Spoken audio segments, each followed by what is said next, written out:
everyone, my name is Sandeep Kumar. I am from Karimnagar, which is located in Telangana state. I have done my BTech in Mechanical Engineering from Worthman College in 2019. Last year I came to know about the Vision platform through my friend.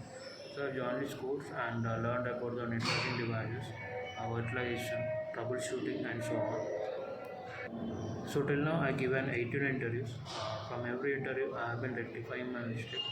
So finally I got a job in service now with 2.8 LPA, and I want to thank the Vision team for supporting in every step, and also the faculty where they have been providing the tremendous support.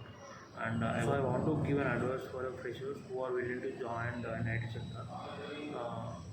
So I recommended to join the Vision platform where you can get the skills and job done easily, and